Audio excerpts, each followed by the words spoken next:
Hey everyone, I am Garima from Uncivils IAS और आज मैं शेयर करूंगी द एब्सोल्यूट बुक लिस्ट जो आपको चाहिए एज अ बिगनर एडिशन। सी, हर बंदा जब स्टार्ट करता है उसको गाइडेंस मिलती है, ये बुक्स पढ़ लो, ये बुक्स पढ़ लो। इवेंचुअली आप बहुत सारी बुक्स इकट्ठी कर लोगे पर पढ़ोगे कुछ भी नहीं। सो प्लीज आज जो मैं बताऊंगी stick to that book list, इसी में से आपका प्रीलिम्स क्लियर हो जाएगा। ओके, बट तैयारी करने से पहले एक चीज ध्यान रखना, आपके पास यूपीएससी प्रीलिम्स का सिलेबस और मेंस का सिलेबस आपकी टेबल पे 24/7 होना चाहिए। आपको उसी के दायरे में पढ़ना है, ना उसके बाहर कुछ आएगा ना उससे ऊपर कुछ आएगा, बस उस सिलेबस के अंदर से ही सब कुछ आएगा। ओके, अच्छा अब हम आते हैं बुक लिस्ट के ऊपर। सबसे पहले पॉलिटी के लिए लक्ष्मीकांत से ऊपर कोई बुक ही नहीं है। आई अंडरस्टैंड थोड़ी सी मोटी बुक है और टाइम लगेगा। कुछ लोग बोलते हैं हमने 15-20 दिन लक्ष्मीकांत पढ़ ली, मुझे नहीं समझ आता कैसे पढ़ ली। मुझे खुद लग गया था 1-1.5 महीना पढ़ने के लिए उसे। तो you need to understand, time लगेगा और पहली बार में किसी को समझ नहीं आता। एक बार पढ़ोगे, 2 बार पढ़ोगे, 3 बार पढ़ोगे, 4-5 बार में आपको समझ आ जाएगा पढ़ना क्या है और कैसे पढ़ना है। ठीक है, now let's move to history. सबसे पहले आते हैं मॉडर्न हिस्ट्री के ऊपर। मॉडर्न हिस्ट्री के लिए spectrum is the best. I know थोड़ी सी छोटी सी बुक है, मोटी सी है एंड पढ़ने में दिक्कत होती है, बट मॉडर्न हिस्ट्री के लिए स्पेक्ट्रम का फायदा ये है कि उसके ना हर चैप्टर के लास्ट में ना नोट्स दिए हुए हैं, तो वो हैंडी आते हैं। तो आपको रिवीजन करने के लिए नोट्स बनाने की जरूरत नहीं पड़ेगी, उसमें से आपके वो नोट्स पे दिए हुए हैं। ओके, तो spectrum is the best for modern. Now art and culture. Art and culture के लिए again Nitin Singhania best book है। वो भी थोड़ी सी मोटी है बट उसमें सारा सिलेबस दिया हुआ है। Moving on to ancient and medieval history, उसके लिए कोई 2-3 सोर्सेज रेफर मत करो। तमिलनाडु की ओल्ड एनसीईआरटी आती है क्लास 11th की, छोटी सी बुक है, अराउंड 270 पेजेस की है। उसी में से आपका एंशिएंट और मेडिवल कवर हो जाएगा। पता है कुछ लोग बोलते हैं कि आप उसके लिए आर एस शर्मा करो या फिर सतीश चंद्र पढ़ो मेडिवल के लिए, बट इतना टाइम नहीं है और इनफैक्ट इसको लर्न करना भी बहुत मुश्किल है। तो सबसे छोटी बुक पढ़ लो। इनफैक्ट मैंने अपने पेज पे उसके पीडीएफ डालने शुरू कर दी हैं, ओल्ड एनसीईआरटी तमिलनाडु वाली की, तो आप वहां से नोट्स भी डाउनलोड कर सकते हो अपने लिए। Now coming on to economics. Economics के लिए बहुत सारी स्टैंडर्ड सोर्सेज अवेलेबल होती हैं, जैसे कि श्रीराम है, विजन आईएएस है, रमेश सिंह है, नितिन सिंघानिया है। सारी बुक्स इक्वली गुड हैं, बट आप इनमें से कोई भी बस एक सोर्स रेफर करना, 2-3 पे मत जाना। I would suggest go for either Shriram book और Nitin Singhania book for prelims.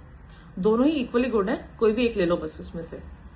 Now moving on to geography. Geography के लिए अगर आपके पास 2-3 प्रिपरेशन का टाइम है, अटेम्प्ट्स का टाइम है, तो गो फॉर 6 to 12 की एनसीईआरटीज। अगर आपके पास टाइम कम है तो 11th और 12th की एनसीईआरटी से ही सारा कवर हो जाएगा।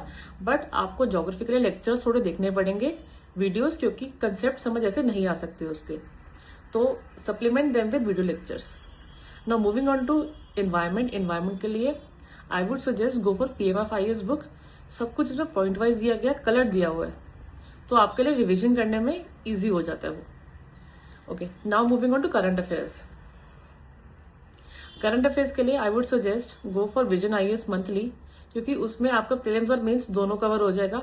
काफी अच्छी बुक आती है। इनफैक्ट सबसे अच्छा उसका पॉइंट ये है कि वो आती सिर्फ 90 या 100 पेज के आसपास की है, तो you can go for that.